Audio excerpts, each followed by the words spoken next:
Hello, good day to me, Andy here, and this is Training the Right Way.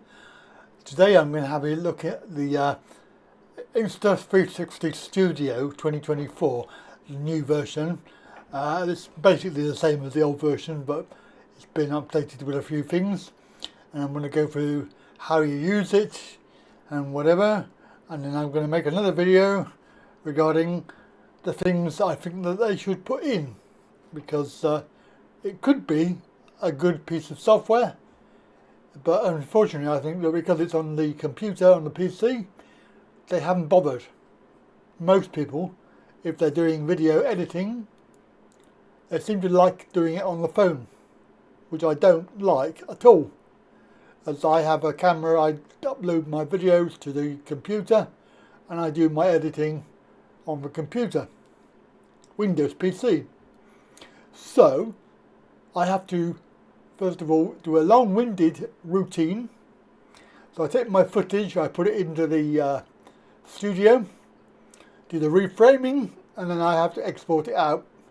I then have to load it into another program, and it could be any program you like, but you have to have then edit the program, edit the video to your liking, add in the titles, etc., and make it look good, and then you have to render it.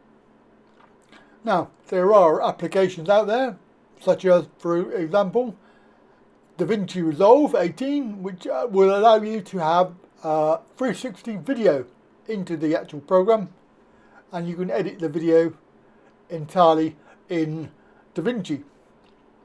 Let me tell you, I have tried it. It's not easy. There's a big learning curve. The functions of the 360 part of it are not easy to do. It's not intuitive, and to be quite honest with you, I gave up trying because I was trying to make a video for my channel, and I found it just really slow, and the result of it, it was quicker for me to do it the first way. So reframe, save it out, load it into another application and edit it, and then render out. It was actually quicker to do that than it was to try and do DaVinci Resolve. Now obviously there are other programs out there, you know, they're nameless. They are pretty much standard stuff, but all of them have a learning curve. I usually use Vegas, but Vegas does not do this type of video, and it certainly won't do 360 on my computer. It won't even do 4K properly, even too slow. But the idea of rendering out first is a problem, because even with DaVinci Resolve, you still have to put it into your studio and put it out as a 360 video. So you have to load it in and then put it out again. So there's still a lot of things that you could do that you have to do to make it work. I think Studio Insta, you really need to sort this out, because it could be a really good application, but there's a lot of things missing. Right, so let's cover what we're going to do with this video, because I've got a video here that I want to edit. So the first thing is you have to load up your application, so Insta360 Studio. I've already been working on a video, so this is the existing video I have here. Right, so this is exactly what you would see if you open up Insta. You have open files that you can click on, or you can drag and drop anywhere you like. So I'm going to drag and drop. So off screen, I have a file which I've got in my file explorer. It will then load up the video into your application here. Now the first thing that I always do, over here we have the menu bar. I always, and I don't know how important this is, but I always rename the project. I don't know how relevant that is, but it is basically a numerical system that I use. It will save all of your settings under that file, and I hate to think how many files I have on my hard drive now. You can't really see them. you can't really go back and find it, and of course you can delete it, of course, but there's not much point. So that is the first thing that I do here. Now, obviously there are other options, so let's have a quick look. Flow state stabilization is on, and I always have direction lock on as well, because if you don't, then it doesn't move around when you change direction on the video. It will stay wherever you are pointing, which is very annoying. Now, it's a good thing that they've made this stay, because before it did not save that setting. So you have to come in here and do it every time. Stitching, there's various, if you've got various things on your lens guard, die case, you can put this, set this as a custom if you wish to, if you have a problem. Dynamic stitching, optical flow stitching, and chromatic calibration. Obviously once you've done this, you can also calibrate the stitching to make sure that it's correct if you wish. I never bother with any of that. Media processing, the differences are, I've tried these, and they change the colour of the screen. So for example, that one makes it a bit brighter. We have clarity, you can change the strength of it. Motion, so when motion ID is set on, this will only take effect then. And then aqua turns it a different colour. True audio, I have used this, at the moment it's turned off, but you can set it to be voice focused, so it will get rid of a lot of the background noise. I only do that when I'm outside or it's very, very noisy, so we tend to leave that off. Logos, I've never used these. I don't know why they're there, but you can obviously set your own if you wish. There's a certain size of logo, and what it will do is it will put it in the corner of the video. I mean, I do that manually. The preferred size, 500 by 500. You can of course make it smaller or bigger. And then the project details of the video that you have. So this was recorded last year. This is resolution and frame rate and the bit rate. Now remember, when it saves the video out, you can have the option of making it 200% or whatever it is, full bit rate. So I always put it to maximum. Okay, having done that, then we close that down. We've got the full screen here. So the first options are to set a keyframe and the various types of how do you put it? Various types of view. So I always put it onto natural view to give me a square frame. I sometimes use between the two, so between narrow and natural. And if I'm doing a special, I will use Tiny Planet. It's set to default, which is that, and it gives you the corners of the frame are curved in. Wide frame, linear, so linear plus linear, normal and narrow. And then you have ultra wide, so even wider than default. So there's the, oh, it's actually not wider. That's interesting. So that's default. And that, oh, it is slightly different, yes, slightly different. That one is slightly wider, isn't it? Or is it, no, it's the angle of it. It's less curved. So what they need to do is to be able to have an extra couple of buttons here, wherever they want to put them. But I find myself having to do this process every time I change the angle. So from here, the keyframe is set. I keep this up on the screen, because otherwise if you don't, it doesn't put into the keyframe, and then you've got to go back into the keyframe. Now before I even do any video editing, there's nearly 4 minutes worth of video. I'm going to make it zoom in slightly, so I've got a more. So obviously, when you're doing keyframes close together, it does present a problem in the fact that they overlap, and it gives you a message. So I was trying to zoom in a little bit before I do it. You don't want to zoom in too much because when it goes off the screen, it takes forever to come back on the other side. You'll see what I mean when we do it. Now, so what I'm going to do is get my keyframe back up, and I'm going to turn to the start angle that I want. Now there should be a button up here, because basically you from the start you know the angle, right? So this is 178 degrees. It's not quite, because it would be 180, wouldn't it? If it was direct, so that's near enough 180. So that is the opposite direction to where we were originally. So there should be a button where you can turn it 90 degrees or 180.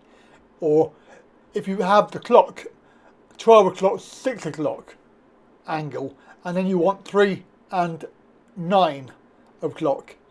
So you're going to be able to turn the camera more easily without having to scroll it round, which is very inaccurate and also makes these other numbers incorrect. Now what I normally have to do here is narrow wide, and it resets all of these to 0. You see my point? Now if there was a button that would change just that angle, so the whatever rotation they call that, it would make this process a lot quicker.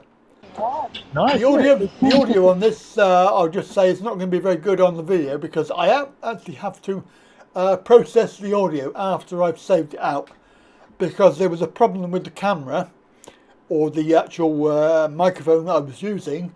It was saving on stereo on one track, and I didn't realise for the whole holiday I had 2 mics.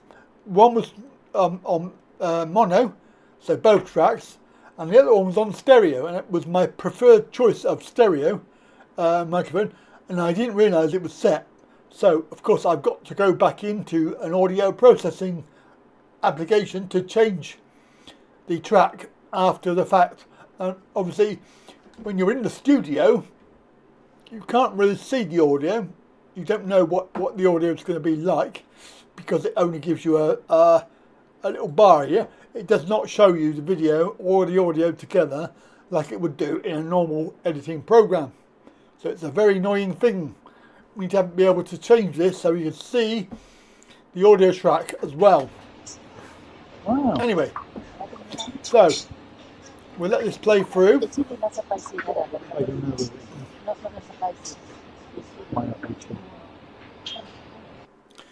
And obviously if I was doing any sort of editing in other videos, I may want to change the angle. So I'll put a keyframe to make sure that this particular section is not going to change. I can also set, if I want to set the transition type so that this is no change, I could do that. Or just leave it default, which is like a smooth transition, the default. And there are other types of transition, none of which I like. I don't see the point of that myself. Also, what I would really like to see is a default option, so I can click none and have that stay, but every time I do a keyframe it will default back to that, and I don't like it because I have to keep on changing it.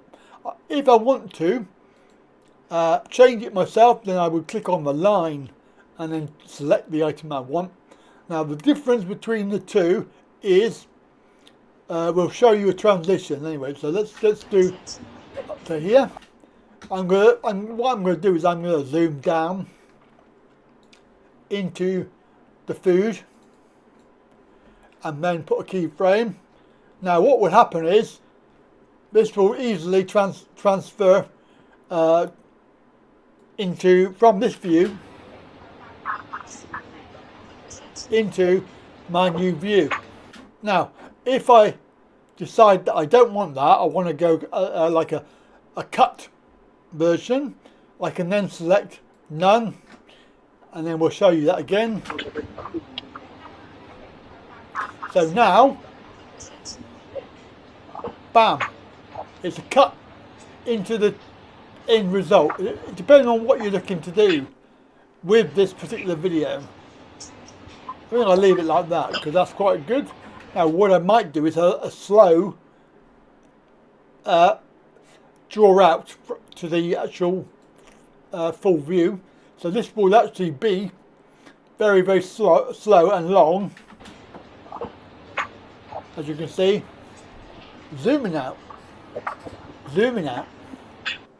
Now obviously you can move this if you think that's too long and you think, oh, that's probably a little bit long, then you can delete. You can actually either delete it or you can move it down by drag and drop. So if you want a keyframe, you can click on it and then click the X, and it will remove that keyframe from your video. So at the moment, what we have is the transition goes from there and zooms out. Now, let's say we wanted to do something and have it zoom out, but a little bit later. And what we didn't want to do is move that point here. Well, what we can do is we keep a mental note of where that is. Come over to the keyframe, Control C, go back roughly where that keyframe was going to be, and then Control V. So now the frame is not going to zoom out until there, and it will be quite a quick zoom. Okay, so that's quite good. Now obviously going back here, we have the original, so we are here. It doesn't always reset the screen like that. It doesn't really. In fact, I think that this point here probably pointless. Oh, I see. It's not pointless because that was the point where it's going to go into the actual. Yeah. So edit and undo, or Control Z. So I'll put that back in there. Now what I might do is actually take out the transition and put a smooth. So now it's not a jump cut, it's going to be a smooth go down. It's going to maintain the position here, and it's going to zoom out. So you can see it's fairly logical. If you finish with the video there and you think that's enough, then obviously the end point, trim to the end, which I rarely use, and I sometimes use trim to start, but it's from the position that you're at the moment to the end of the video, which I don't really want to do. There are obviously other options here. So we've got a deep track thing that you can do. I've never used it. There's a time shift thing that I've never used, and a motion ND blur type thing if you were doing like I don't know, a car video, or you're doing I don't know, something active. In this case I don't need any of them. The volume refers to the audio volume of your headphones. There are other options here that we have. So you could take a snapshot for a thumbnail. You can make it full screen so it does away with the borders, and you will also change the ratio of the video itself, so you can see if you're doing a 4:3 or 9:16 TikTok video, you could see what it would look like. I never really used it because I don't use it. There is your Instagram, TikTok videos that you could edit if you wish to. Let's put it back to 16:9. If you had the 4x3, which is obviously the old style square TV, obviously the widescreen. What's that one? Oh, right, that's even wider. Wow, that's nice. I like that. I don't know what I would use it for, or a 1-to-1. So this is again, I'm not too sure. Never used it, but there you go. So everything that you need here is up in the menus as well. Edit, keyframes, delete keyframes, clear, trim, zoom in, zoom out. You can also do a control shift or plus equals, or you can use the actual scroll wheel on your mouse. Bear in mind that when you do that, obviously it resets the view.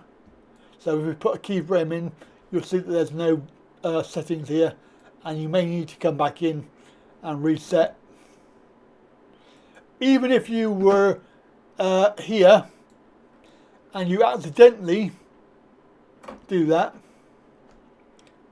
you can see it's affected the keyframe. That's a problem. So you may need to do Control Z. And again, I think there should be a button somewhere where you can just click it and go back one thing that you did. There should be like a back arrow or something, just to click. So you can see it is quite good. And if you were doing DaVinci Resolve, you would put it onto 360 view and then just export that out with probably no keyframes whatsoever. And that's how you get your footage ready to go. Okay, so to finish off, so we have export, and this is the bitrate thing that I was on about.